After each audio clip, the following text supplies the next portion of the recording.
welcome to episode 4 of Offside Traps. We have Dan. Hello. Peps. Hi. Flan. Hello. And me, Dave Fent. We want to talk about lots of exciting things that have happened in the world of European football. We'll have a Spygate update. But to start off, we're going to go back to episode 3 and my homework. Last time we told you to come up with who your favourite players of your first and second teams, Crystal Palace and Burnley, whose name you're going to get on the back of your split Burnley Crystal Palace shirt. So have you done your research? I have done my research. I've got a couple, if I may. So, first one. So from Burnley, they have a player who's called Paul Weller, and I couldn't miss the chap called Paul Weller. He played between 93 and 2004 and had 252 appearances. It's like you're reading it straight off Wikipedia. And had 11 goals. And he's born in Brighton, so perfect cool for you. So just for the name. But in terms of goals and successes, I found there's a chap called George Beale. He played between 1923 and 32. Is he related to Ian Beale? No, this is Beale, B-E-E-L, and Ian Beale's a EastEnders character, is it? Yeah. And Ian Beale, of course, is fictional. So what you've done there is... And he had, in his 9-year career, he had 316 appearances and 179 goals. Wow. What? Yeah. And he also played for Blackpool, Lincoln City, Merthyr Town and Chesterfield before Burnley, so he had a glittering career. He later played for Rochdale and became a player manager for Tunbridge Wells Rangers before ultimately becoming manager of Maidstone United. So journeyman. Yeah, there you go. Ended on a high. Yeah. Now, in terms of Palace, I've done some research, and there was a chap called Edwin Smith who played between 1911 and 1922. Good era for you, that. He had 192 appearances with 124 goals. Wow, that's some record. record. It's a great rate. Yeah. And then there's Peter Simpson. Yeah. who played between 1929 and 1935. So the golden interwar period. And he had 195 appearances, 165 goals. Whoa. So of all of them, I mean, that's pretty impressive. But I think there was also who was on the slightly shy goal side, but he still had the third highest number of goals for Palace, which was Ian Wright. Right. And he played for Palace between 85 and 91. He had 277 appearances and 117 goals, so less than Edwin Smith and Peter Simpson, but and despite having more appearances. And people often said, Ian Wright, he's no Simpson, is he? He's good, but I'll tell you his bagging goals were in the golden interwar periods. But Flying, you'll like him because he played for Arsenal. Oh, yes. But also I found out he played for Burnley. Did he really? Between 1999 and 2000. Yeah. He played for Burnley and helped promote them to Division 1 before retiring. Yeah. There you go. So Ian Wright on the back of Ian your Wright, half and half shirt. Yeah. Ian Wright. And also, the sub question of my homework was if you can find a player called Burnsy. And I found there wasn't a player, unfortunately, who played for Burnley or Palace called Burnsy, but there is a player, or was a player, called Paul Burns, who played for a Scottish team, Queen of the South, between 2002 and 2015, when they were in the Scottish Premier League. He then moved to Dunfermline Athletic between 2012 and 13, and then moved back to Queen of the South when they were in the lower rankings of the Scottish League. Are you adding Queen of the South as a third team? Yes, and I know even less about them than I do about Palace. I'm glad we're There going is to a current player called Oliver McBurney at Swansea as well. He'd be a Burnsy, I think. So that is my homework. I hope I've managed to... You've done very well, That's David. outstanding. Yeah. Top marks, I think. That's very good. I suppose maybe a question for another day is why did all these players from an older period achieve more goals than players from nowadays? Well, we don't know what level Burnley and Palace were playing at in that time. It might have been, I don't know if they were top flight. No, and I think a lot of it is player fitness as well, isn't it? Nowadays they're actual. I'm not saying they weren't athletes before, but they're they're machines these days, whereas before they'd have a pie and a pint at half time. So it's kind of, I'm sure, second half, a lot of them goals went in when they weren't quite up to scratch. Yeah. Bigger variation, I think, in quality as well. So they'd be like the main clubs, but also you could be playing in the top league, even if you were just like a pub team of, you know, Say top league, maybe the league. the league. Well, yeah, exactly. Whatever it was back then. I read a story recently about there was a goalie. He'd been playing on for 15 minutes after the match had been abandoned because it was abandoned because of fog, and no one had come down the pitch and told him that the match had been abandoned, and he was just like, bloody hell, we've got a lot of possession in their half. It's going really well. And apparently eventually a policeman came out of the fog and he was like, what are you still doing? You still there, mate? So you not hear that there was no crowd anymore? I think that, probably took a while for the crowd to filter out. Also, if it was that foggy, maybe the crowd was still watching as well. Lawnmower goes past. Just goes Well, around. that seems inappropriate at the 20th minute.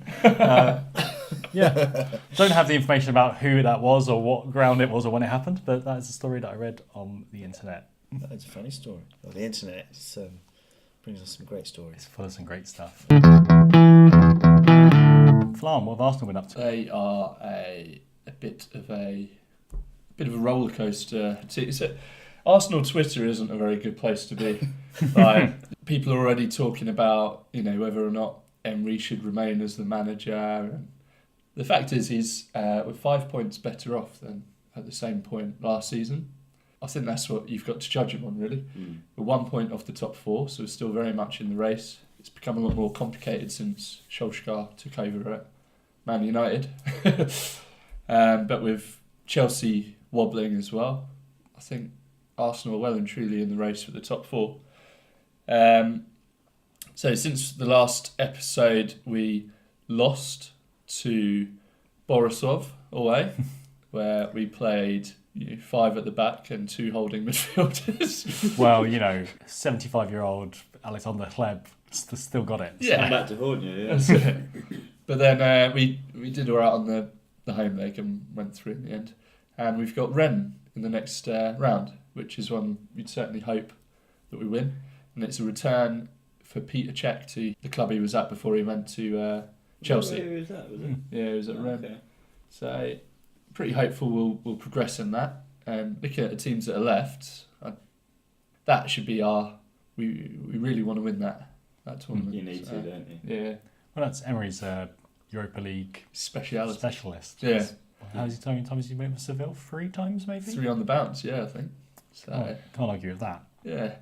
So yeah, it's all right. It's a bit doom and gloom if you're on Twitter because it's constantly people talking about getting rid of the manager. There's a lot of talk about a rift between him and Ozil, but I think we'll just see where we are at the end of the season before making that sort of rash decision. Yeah.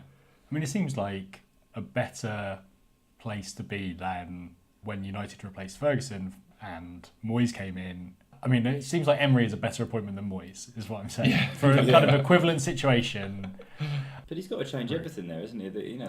Wenger was there for 20 plus years. It's not going to happen overnight. The fans need to be patient and appreciate. It's a different style of football. It's a different ethos. Everything's different about it. So just be patient with it. It'd be stupid if you got rid of him now. Who'd you bring in? There's no one out there necessarily that you're going to bring in is going to have an instant impact. I think he's shown glimpses of good football and he's shown weaknesses as well, but he'll work on that. He needs a few transfer windows to get it sorted. Well, arguably, he's only had one transfer window because he got given nothing in the last window to play around with, which actually the conspiracy theorists think is an indication that the board don't really trust him and they want to get rid of him. But Wenger was never flush with money as well, was he? So no, he wasn't. So yeah, we'll have to, I think, give him the length of the contract. He didn't win anything in the first year with PSG. Yeah, so I've heard that as a criticism of Emery, is that he's the only manager who's not won the league Yeah. with PSG. But he made them better. Second season onwards, he made them better. So he just needs this transition period, and then I think we'll be sitting pretty. Tomorrow we have Southampton, who beat us in the first fixture. So hopefully we can get a couple of wins under our belt in the meantime. How about Mibs? yeah, it's been all right. It's a similar thing. It's been a little bit up and down. We had the Champions League game against PSG, which, to be honest, this time 3 months ago when Mourinho was there and the draw was made, I almost didn't want to watch it because I knew that we were just going to get absolutely spanked. And then it came to it, and obviously Solskjaer's kind of rejuvenated the club and brought the love back for everyone. And it showed the difference in class. Like PSG are so much better and they're so much more advanced in their stages, but it at least showed progress from where we were. And then the cup in the week would beat Chelsea, which was brilliant, and the first time anyone's won at Stamford Bridge as United manager since Fergie.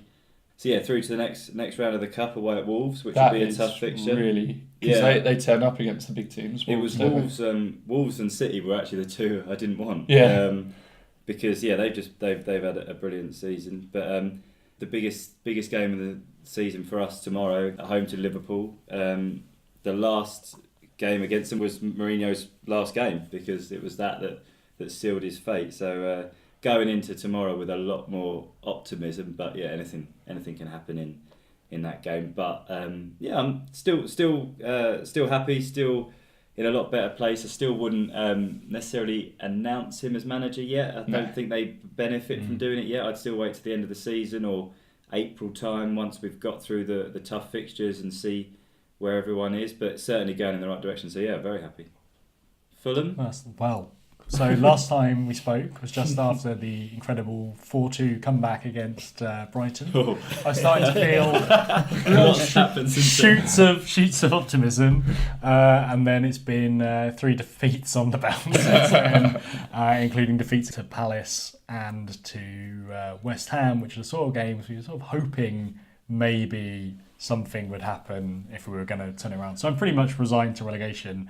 Last night we played West Ham Friday evening game, and that properly just ruined my entire evening. I was on Twitter about it, complaining that my wife was out at the house to myself. I was like, this is gonna be brilliant. Got a couple of beers and watched the football, and the first thing that happened, Ryan Babel sort of scuffed a 1-on-1 in the opening minute. Well, doesn't bode well, but then he scored a goal at 3 minutes. And of course, as everyone who's ever watched football knows, is the hope that kills you stone dead. So 2-1 down at half time. Handball in the equaliser, definite handball in the equaliser. But it doesn't help that as soon as we scored, we sort of snapped back. I think Ranieri's instincts to play defensive football and try and hold a lead, while admirable enough, do not suit this team, which has a championship defence that wasn't really a very good defence in the championship. So don't try and play for play. You're not going to squeak 1-0. We're not going to hold on for 87 minutes against West Ham, who are pretty good, pretty in form, probably the 7th or 8th best team in the league. It was just terrible. I had to turn it off after 45 minutes, which I don't normally do. I'm very much of the I've made my bed and I'll lie in it. But I just switched to following the text updates because I was just fed up. Too depressing. Do you think you're going to stay up? Not a chance. I kept defending it for a bit, but even though I can't. No. Like there was a route to staying up, and we had to beat one of West Ham or Crystal Palace. Talked about that for longer than I wanted to. Pretty bummed out about it, to be honest. The only thing that I'm enjoying at the moment is Schadenfreude. So I've seen that Chelsea have been given a transfer ban for 2 transfer windows. So it's all I've got. These are the victories that Fulham fans are taking now. And every other fan in the league. And everyone. Do we dare ask you, Dave, what your updates on both your teams? Any other teams do we need to know about? I spoke to a bloke earlier this week, and it's interesting you mentioned West Ham, because this bloke is a West Ham fan, and he was bemoaning the fact that his team is they have the current record for the most injured players, and so he was quite upset about that. So when you said that Fulham lost to the team that has the most injured players, and so he are on their second, and he said their third team. To be fair, they signed Jack Wilshere. I don't know what they expected.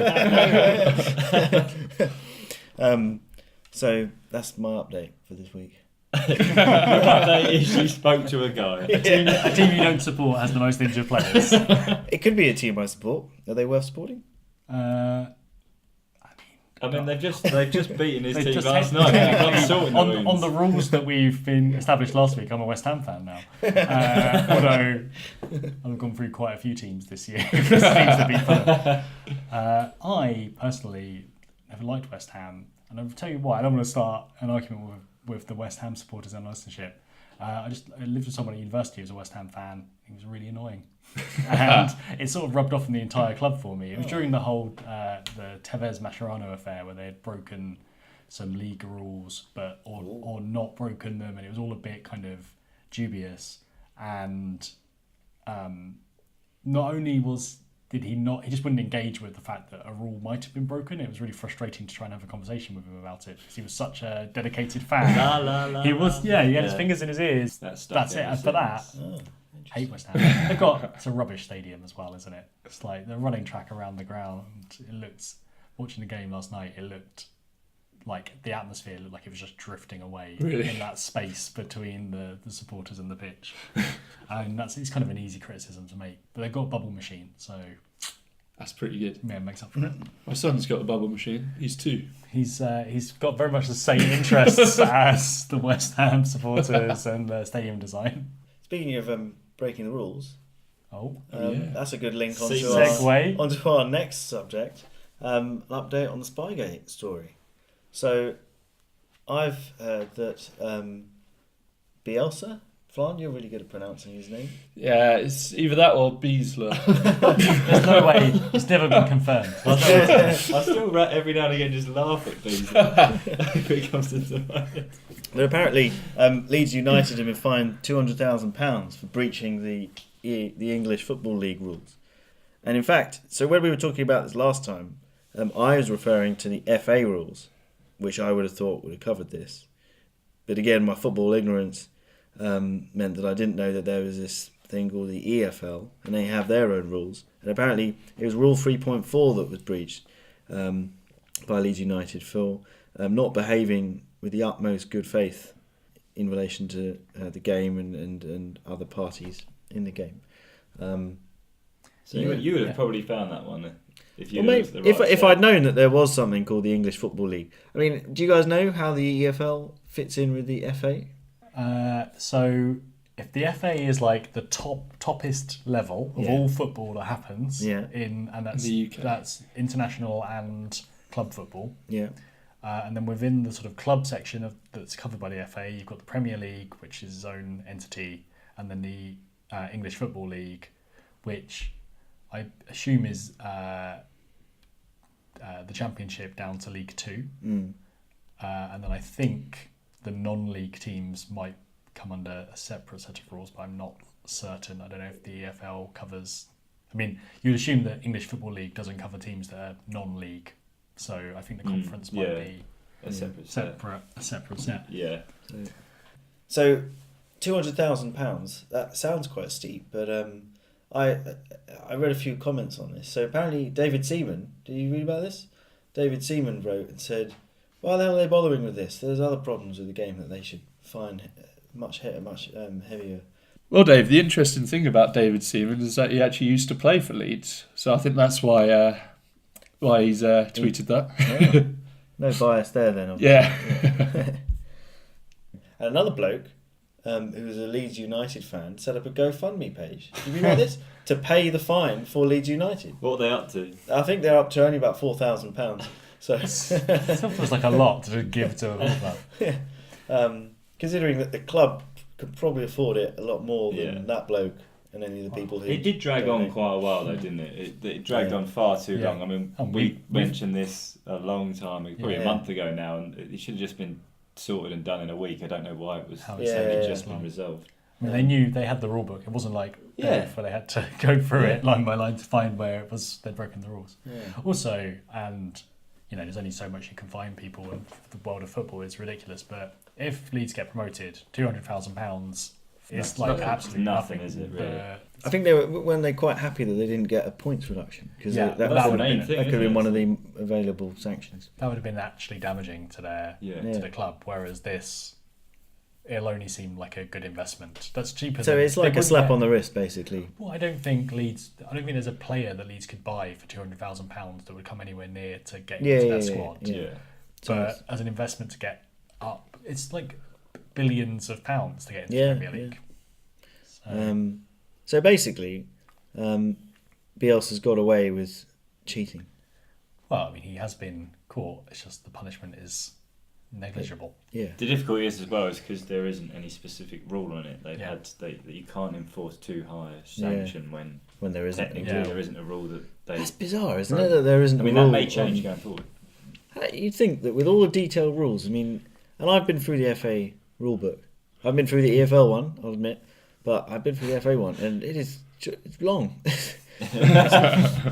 You're like, please don't make me read through the EFL one. And you'd think that there'd be a rule on spying on your other teams, but there isn't. There'll probably be an amendment in the next And year you or just so think, now. why? I mean, it's quite an obvious thing, but I guess, was it Lampard? He was saying it's just not British. It's just not cricket. It's not the way we do things here. It's so. Do you reckon there's just an understanding amongst those who drafted the FA rulebook that people won't cheat, people won't spy on other teams. It just won't happen. This is probably the English. It's probably just something that didn't occur to them. It would never have occurred to me to go and break into a training ground and watch what they do. But maybe it's naive of the Football League as well, because if they would be aware that it goes on in other countries, they would know that. So therefore, at some point, surely they would have known to, do we need to start looking at putting a rule like that in? It's kind of too little too late now. But. And didn't Bielsa actually admit to do this a while ago? Yeah. Right, with other teams. So he's I always said he's done it. Yeah, that's what I so mean. surely someone should have just said, well, hang on, this guy is known. He has a known reputation. How long has Bielsa been Leeds United manager? Since the beginning of the season, I think. Yeah, this just this Oh, year. okay. So since August. So not too long. Yeah. Ish. Also, there's plenty of other examples that haven't become this big in British press, but Andre Villas-Boas, who used to be sort of Chelsea and Spurs manager, but when he was an assistant at Chelsea, where he later on said that his job was doing sort of opposition research and that he compiled sort of these sort of dossiers for Mourinho.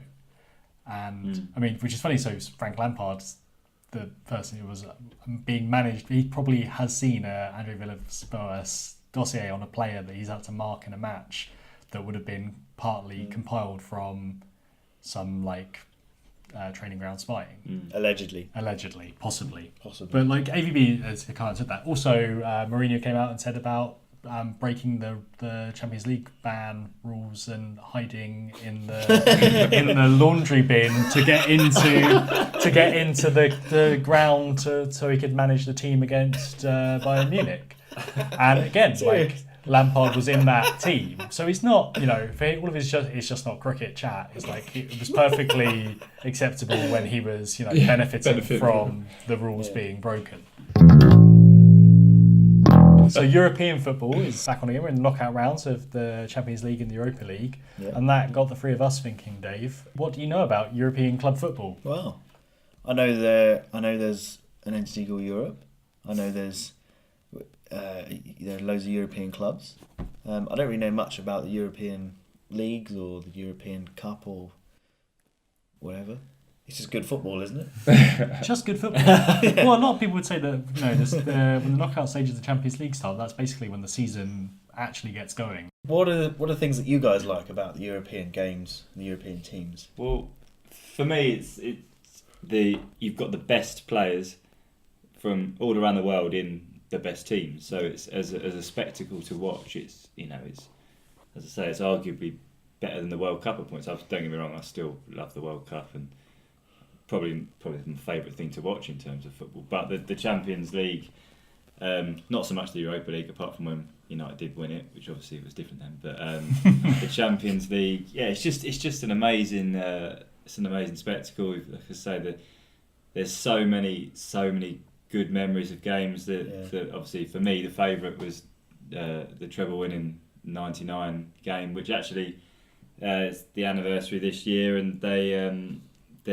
both teams are putting out the full 11s from that game, and they're playing again. But so I mean that game. Do you know much about that game? No.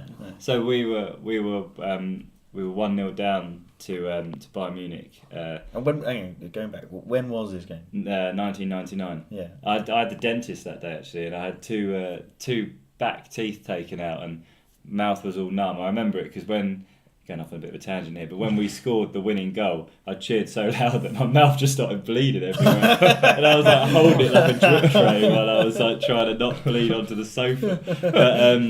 But yeah, in that game we went 1-0 down to Bayern Munich, and got to the 90th minute, and you think, you know, there's a couple of minutes extra time, it's all over, and then Sheringham pops up with a goal, and then you think, oh, it's going to extra time, amazing. And then Solskjaer, who's now caretaker manager, pops up with the winner, and it was honestly, I can still remember it now, mainly because of the bleeding, I imagine. But yeah, I mean, there's just so many memories like that, games against Barcelona, games against Milan. Ronaldo coming, not Cristiano Ronaldo, the original Ronaldo coming to Old Trafford and absolutely terrorising United and just showing how good he was. It's just, yeah, for me, it's incredible. What's the difference between the Champions League and the Europa League? The Champions League it's the champions of their respective domestic leagues. Okay, yeah. And then it varies a bit from league to league, but in the UK, it's the top 4 teams qualify for the Champions League. Yeah. And the Europa League is domestic cup winners, and also I think it's 5 to 7, is it? 5th, and the cup winners, unless the cup winners have qualified for Europe, so then it's 6th and 7th. Yeah, 6th and 7th. That's right. Yeah. So they did a long time ago. Used to be something called the Cup Winners' Cup as well, which was this is going back some time, but it used to be the winners of the domestic cups get entered into that competition as well. So it's kind of defunct competition now. There was of course also the Intertoto Cup, which Toto Cup was, you had to like apply to be in it, and I think the highest ranked team got to be in it from Fulham won that one year. That was a weird one. It had 3. It's literally the only piece of silverware Fulham have. There used to be 3 finals. There were 6 teams who went into the final, Best of 3. and they played at the same time. Wow. So there were 3 winners, because it was basically just like a qualification stage for the UEFA Cup. Yeah. Oh, so you're not even the winner of that. You're one of 3 winners. You're one of 3 winners of the Intertoto Cup, and the real prize. You'll share the trophy. But it's a trophy that it looks like it is 1/3 the size of a regular trophy. It's like this silly little toy trophy, and then the real prize is that you get to qualify for the UEFA Cup. But it meant your season started in July time. A bit like when clubs go into the really early stages of Europe now. It's amazing that one didn't really take off, isn't it? It's they're bringing it back, mate. They ran out of trophies, didn't they? Well, not the Intertoto, but they're bringing back a 3rd European competition in the next few years. It's been decided, which will be the Super. No, it's not that. No, not so. Like, separate from the talks about a European Super League, I think maybe to try and get rid of them. UEFA are introducing a 3rd European Cup competition. Yeah, I remember now. Right. So the winners of the Europa League as well, it's worth mentioning, get qualification to the Champions League. Oh. And the reason you want to be in the Champions League is because if you're a club in the Champions League, it's a lot of money, a hell of a lot of money. And you attract better players. At the highest level, don't you?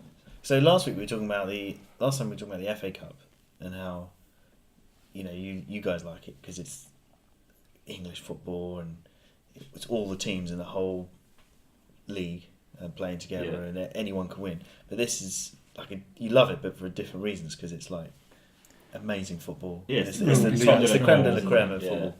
Yeah. So less so in the Champions League now, because the teams that get into the final stages of the Champions League tend to be the top teams from Spain, Germany, France now, Italy or England.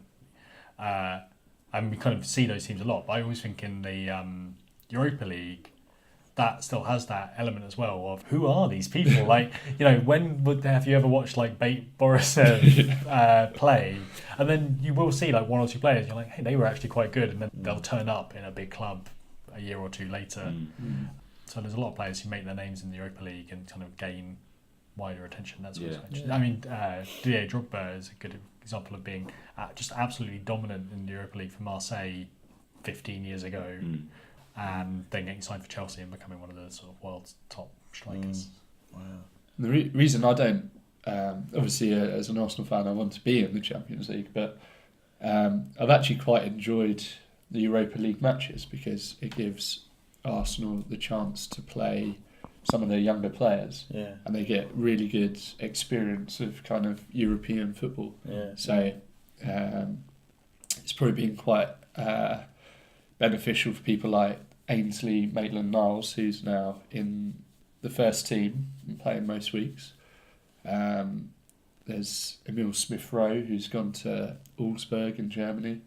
And a lot of it gives a lot of the young players the opportunity to experience kind of European nights. So it's Europa League for Arsenal, it's not ideal, but there are benefits to playing in that competition. Have you got any outstanding memories of like the Champions League or European League like Meps does? Yeah, I mean, Arsenal they won the Cup Winners' Cup. Beat Parma. And they got to the final the following year and lost to a quite incredible goal by a player called Naeem. He scored from the halfway line. And that was a bit of a bitter pill to swallow. But last year Arsenal got to the semi-final of the Europa League. They played really well against Atletico Madrid, who are like a seriously good team.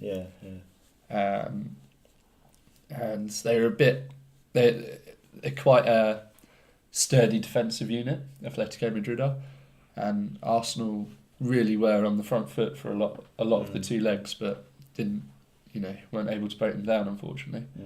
But we were quite close to another final there. You got us the Champions League final once as well, didn't you? Yeah, Champions League final, lost to Barcelona.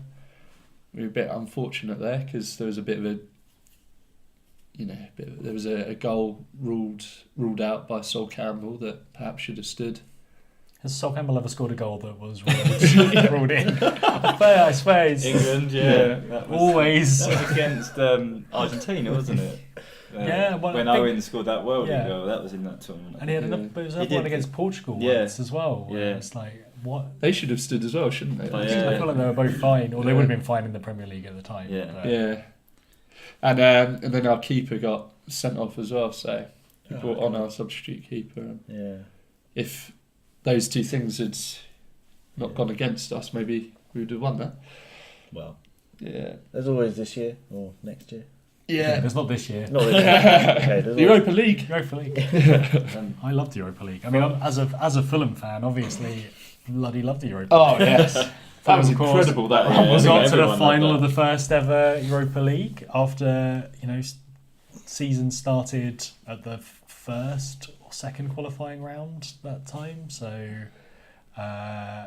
playing teams like Amkar Perm, and that was one of the first teams we played that year. They're from Russia, and they were the most eastern club in Europe. No one went to the away game because you couldn't get a flight there because it was just nowhere. It's like a mining town in eastern Russia. I can't. Who else did we play in them? I followed a lot of the home legs of the that Europa League game. Somehow missed the Juventus game because that game was I'm an idiot. So he caught that on the radio at home. The days before you could just stream any game whenever you wanted. And did Fulham win that one? Fulham got to the final and they lost to Atletico Madrid, who were just on the verge of winning the league in Spain and going on a run of winning European Cups and getting to finals. Madrid strike again. It was a front two of Aguero and Diego Forlan, which, considering we were playing Bobby Zamora and Zoltan Gira, it wasn't they're not quite equivalent careers. Yeah. That went to extra time, and then they scored a winner in the sort of very late in the second half of extra time. Very, very disappointing. So the best memory from that was the home leg of the Hamburg game, which was the semi-final. Yeah. And it's the first time where I've really seen a crowd lift the team and it felt like the crowd affected the team on the pitch. So Fulham drew the first leg 0-0 and Hamburg 1-0 up, which meant that because of the away goals rule, Fulham had to beat Hamburg to go through. And I can't remember what sort of minute it was, but quite late on, so this chant started, which was "Stand up if you still believe," and suddenly all of the Fulham fans would stand up and singing it, and just the emotion in the stadium really just went crazy. And Craven Cottage is quite small, and normally you don't get that much noise because it's got kind of big spaces where you lose the sound. And it really kind of picked up, and visibly the players lifted their heads and got back into the game, and then they won, and it was amazing. And the German fans, because Hamburg were hosting the final, the German fans who were ironically singing "Football's Coming Home" earlier fell silent. And yeah, it's great. It was also a really great piece of commentary watching it back on TV later, which was Hamburg will host the final, Fulham will play in it. I was like, oh yeah. Yeah. Bits of commentary where you're like, oh, that's Yeah. There's a match report of that, which if I read it, it genuinely brings a tear to my eye every time I read it. It's a Guardian match report, and I kind of look back on it every now and again. When you're feeling low. Yeah, well, it's it genuinely makes me well up. After most games this season, from the sounds of it. Yeah. This time I actually probably There will. was a time. I probably will read it on the way home today to remind myself about loving football again. But yeah, so I was there with my brother and my dad, and it was wicked. Yeah. Wicked. So those are our European memories. Dave, have you got any general European memories that you can add in? Well, a memory I have of Europe is a happy memory was when I went to Europe for my stag do, which is organised by you guys. Yeah. One of the costumes was being dressed up like a fly. And lots of people looked at me quite oddly when we were walking through the streets, and that was really nice. I should say it was in Prague, in Czech Republic. No, it wasn't. Wasn't it? It was in Krakow. Fond memory. Doesn't care. That lovely stag that you guys organised for me in a different city. Did you have a second stag do? Other friends with your better friends? Oh, is it in Krakow? The beautiful city. It was a beautiful city. Oh, it was lovely. We saw that main square, and then we saw the hostel. We saw the main square again. Yeah. One of the largest main squares in Europe. It's lucky because we were there a long time. That morning where we just carried a football around because we thought we were going to play football, but we didn't know where to go to do that. That was really annoying because I was wearing a football top and shorts and AstroTurf trainers. You came on full kit, didn't you? And we just sat in the pub all day and everyone was looking at me holding a football, wearing a football. Yeah, can't get a game this way. Do we need to get you a European team, or is that asking a bit much? We've got Queen of the South now. Queen of the South. You could recommend one or two, or anything. I'll have a little think. Atletico Madrid seem to be. What about that Ascar Perm? Amcar Perm. Amcar Perm.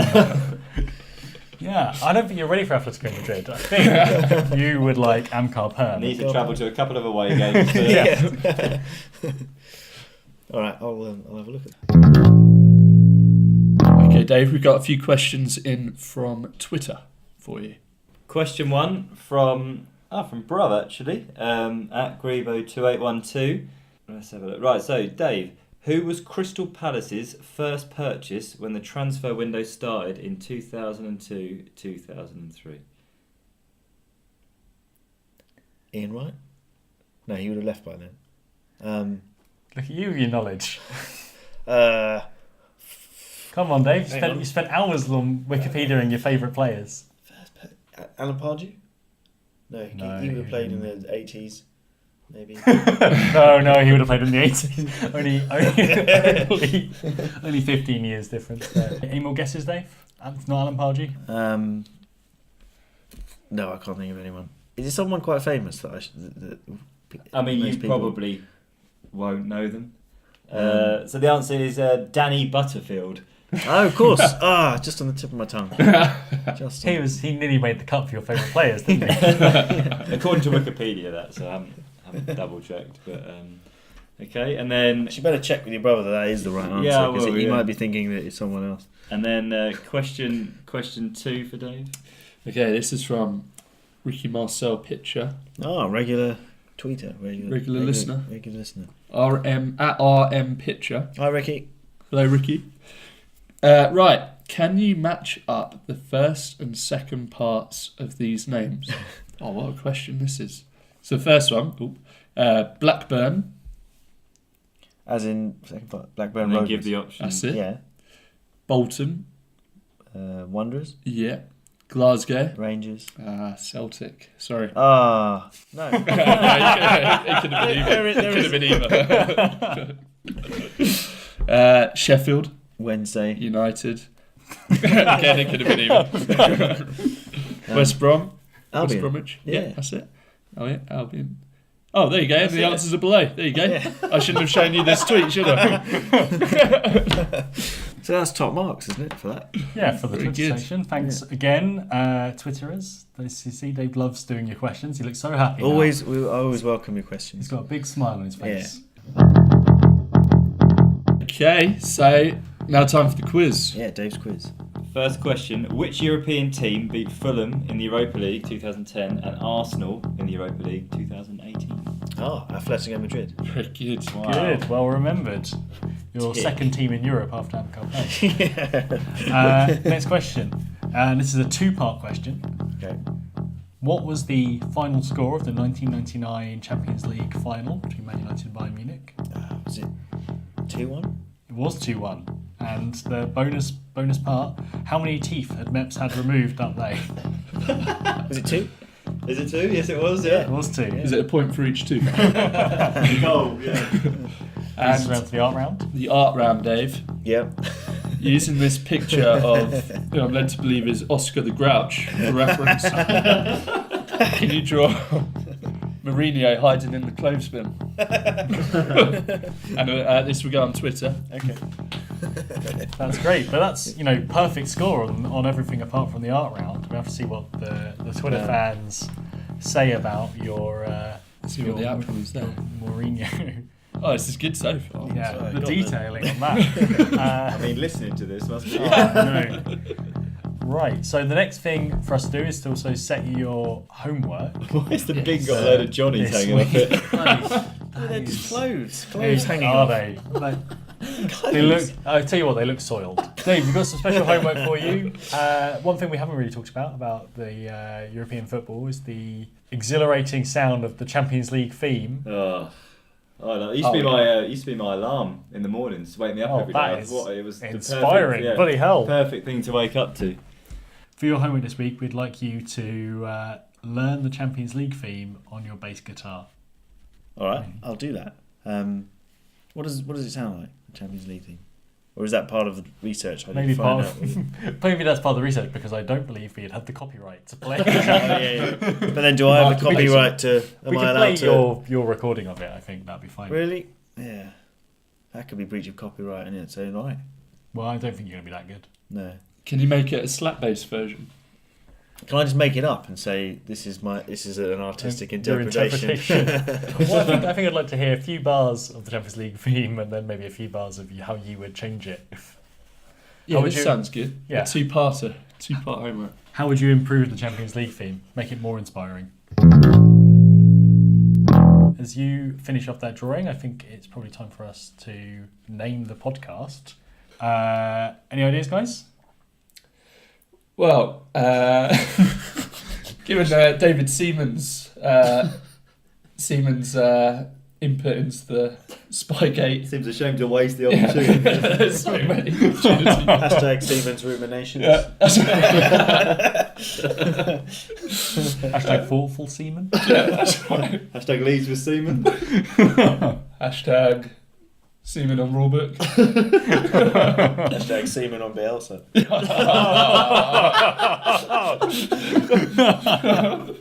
That's Seaman with EA. To be clear, once again, that's David Seaman. Hashtag the only way is up for Fulham. That's not entirely true. I could drop one place. Exactly. And then go down. And then, yeah, hashtag depressed Fulham fan talks for too long. Edited out. Hashtag Amcar Perm. What do you think an Amcar Perm would look like? I imagine it would be a curly perm on the top and then a mullet on the back. It's kind of... Should we do a bonus drawing as well? I just imagined that before communism fell, they all seemed to have mullet haircuts. If in that period you go into a hairdresser and say, "I'll have the Amcar Perm, please," and it would be who had a famous mullet in football? Everyone Yeah, in the late yeah. 80s and early But 90s. I'll have the Amcar Perm, please. And you just go in and you'd ask for the Amcar Perm, and it will be curly on the top, mullet on the back, maybe shaved on the sides. Bold. Yeah, bold. Yeah. I like it. All right. Well, well, you you- do an extra illustration of the Amcar Perm. So if it's between Amcar Perm and Seaman on Bielsa, I mean, yeah, we my- know. my I'm not vote's sure. definitely Seaman on Bielsa. We're not going to get another chance to use it. Let's do it. So if you want to talk about this week's podcast, make sure you use the hashtag Seaman on Bielsa. That's SEA, David Seaman. And remember to give us a 5-star rating on iTunes. If you give us a 4-star rating, Dave will come round and give you an Amcar Perm. Oh man. And it's not a good look anymore. I mean, it worked in the late 80s, but I mean, if you look at this illustration, you don't want it.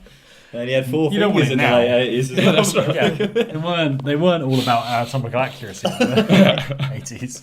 So yeah, 5-star review on iTunes, please, and remember you can listen to us on Spotify, iTunes, where you get your podcasts, YouTube. His arm's kind of You broken. can like and subscribe. Bloody, I mean, we should get you to do more drawings, but that one, why is his left hand like a little cloud? He snapped his wrist. So it's meant to be thumbs up. It What's his wasn't thumb initially. coming out of his forearm? Looks then? like a horrible puppet. Yeah, good work, then. Right, we'll have the Amcar Perm drawing up on Twitter probably now as you're listening to this, and so just have to say goodbye. So goodbye. Bye-bye. Bye.